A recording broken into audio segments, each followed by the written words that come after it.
Esh HaTorah, veille de Shavuot, 5773.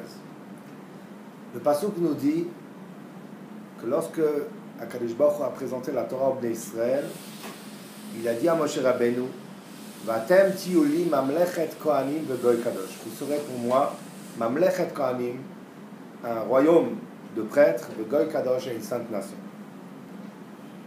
Rashi se pose la question, comment peut-on dire vous serez un peuple de prêtres alors qu'on sait que les Kohanim ont été choisis déjà parmi la tribu de Lévi et que c'est une toute petite minorité. Dans le Midbar, c'était carrément Aaron et ses deux enfants, Elazar et Itamar. Il y avait 3 Kohanim, ensuite il y a eu Pinchas, 4 Kohanim dans le clan d'Israël. Qu'est-ce que ça veut dire vous serez Mamlechet Kohanim, un royaume de prêtres?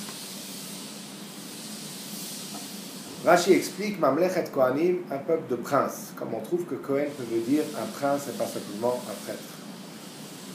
Rabbeinu Avraham ben Aramam, le fils de Ramam, rapporte au nom de son frère que Mamlechet Kohanim veut dire vous serez un peuple de prêtres. Et qu'est-ce que ça veut dire? Il dit de la même manière que les prêtres dans toutes les nations sont ceux qui vont guider la nation et qui vont être le modèle pour que toute la nation s'identifie et se compare à eux dans leur comportement, dans leurs agissements. De la même manière, vous serez vous, Mamlechet Kohanim, un peuple de prêtres. C'est à travers votre vécu que le monde entier sera influencé dans leur manière de penser et de vivre. Et c'est effectivement ce qui s'est passé, comme on le sait, de toute l'influence que le peuple d'Israël a pu avoir à travers son vécu, à travers sa Torah, sur les nations et le monde entier. Dans le verset, il est écrit, dans Parashat Vaetchanan, qui nous parle des deuxièmes Luchot, où il est écrit Ushmartem va'asitem, lorsque vous observez, vous ferez les mitzvot de la Torah, sachez parce que Kihi chochmatrem ou binatrem e'elamim, c'est cela qui est votre sagesse et votre compréhension aux yeux des nations. Asher yishmu le kol hachukim ha'ele, lorsque vous entendrez pratiquer toutes les lois de la Torah d'une manière sérieuse et engagée, va'amru, ils diront Rak am chacham ve'navan agoy agod alazeh. Ça, c'est un peuple qui est sage, qui est intelligent, de s'engager et de pratiquer. Rashi nous dit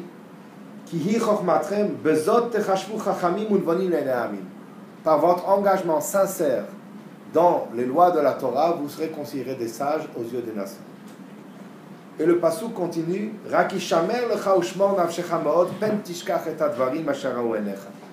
mais veille à faire attention de ne pas oublier ce que tu as vu de tes propres yeux lors de la révélation du Sinaï.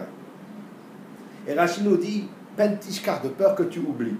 Az, keshelo tishkechu otam, lorsque vous n'oublierez pas les mitzvot, veta'asum alamitatam, et que vous les accomplirez dans leurs détails, telles qu'elles ont été données dans leur authenticité, techashvu chachamim unvonim.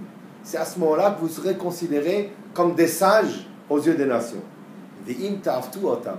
Mais si vous allez les fausser, à ce moment-là, mitoch shikra, parce que vous avez oublié les détails de leur pratique, techashvu shotim, vous serez considérés comme des sots. C'est-à-dire que Rashi nous révèle qu'aux yeux des nations, on peut reconnaître celui qui est engagé sincèrement et celui qui prétend être engagé. Et c'est le fait, c'est l'authenticité de l'engagement dans la Torah qui est respecté par les nations. Ils savent qu'ils ont affaire à quelqu'un qui est vraiment sincère et qui est vraiment engagé dans sa foi. Une histoire nous montrera combien l'engagement d'une personne est quelque chose qui peut vaincre le plus réticent. C'est une histoire qu'on espère qui n'est pas d'actualité, parce qu'elle s'est passée lors de la guerre du Corée du Nord en 1953 aux États-Unis. Il y avait l'aumônier dans l'une des plus grandes casernes aux États-Unis, Camp Gordon, en Géorgie, aux États-Unis, qui s'appelait le Rabbi Dr. Philip Zimmerman, qui était aumônier sur la base, une base immense où il y avait des kilomètres à parcourir d'un bout à l'autre de la base. Et un vendredi soir, alors qu'il s'apprêtait à préparer la salle pour la prière des soldats juifs, alors il y a un jeune soldat qui s'est approché de lui et qui lui a dit « J'ai besoin de vous d'une grande faveur et je me demande s'il y a un moyen par lequel vous pourriez m'aider. » Alors il dit « Bien sûr que j'essayerai, mais d'abord Shabbat Shalom, et peut-être asseyez-vous et on en parlera après la prière. » Mais lorsqu'il a vu dans quelle détresse se trouvait le jeune homme, il lui a dit « Bon, c'est bon, videz-moi votre cœur, dites-moi ce qui vous dérange. » Et le jeune homme, qui était trop nerveux, lui a dit, j'ai vraiment besoin de votre aide, aumônier. J'ai ici 3 lettres. Dans la première, j'ai une convocation où on m'envoie au front en Corée. Dans la deuxième, vous avez le dossier médical de mes parents, qui sont des rescapés de la Shoah, et qui sont dans un état fragile. Et dans la troisième lettre, vous avez un docteur qui confirme que l'annonce que leur fils unique a été envoyé en Corée du Nord risque d'être néfaste pour eux. Ils ne survivraient pas l'annonce elle-même. Je vous en supplie, aumônier, faites tout ce que vous pouvez pour essayer de me faire muter et que je reste aux États-Unis, que je ne sois pas envoyé au Corée. L'aumônier lui a dit, mais vous savez, on est en pleine guerre. Les Américains ont perdu plus de 30 000 soldats. Et comment est-ce que je peux faire? Bon. Mais je vais essayer de faire ce que je peux. C'était Shabbat. Et le camp Gordon était entouré de barrières. L'aumônier a considéré que c'était un endroit dans lequel on pouvait porter. Et le lendemain matin, il a marché pour arriver jusque chez le commandant. Il arrive chez le général James, et lorsqu'il voit arriver l'aumônier, il lui dit, ah, monsieur l'aumônier, que me vaut votre visite si tôt le matin? Alors il lui fait part de la détresse de ce jeune soldat, et il lui fait la requête. Est-ce qu'il aurait pu être muté? Est-ce qu'il aurait pu...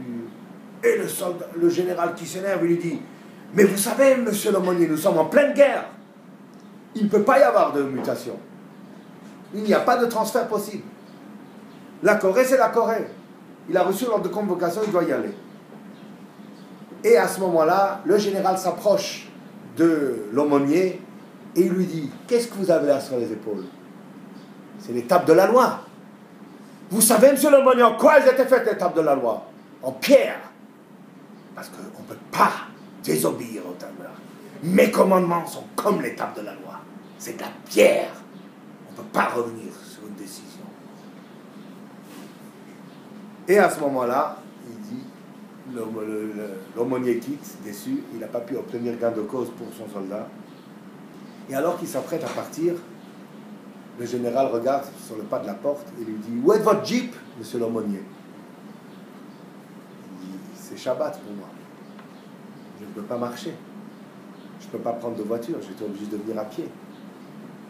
Et le général réfléchit un quart de seconde et dit, monsieur l'aumônier, vous avez fait 3 kilomètres à pied pour venir me demander cette requête et vous vous apprêtez maintenant à faire 3 kilomètres à pied dans l'autre sens?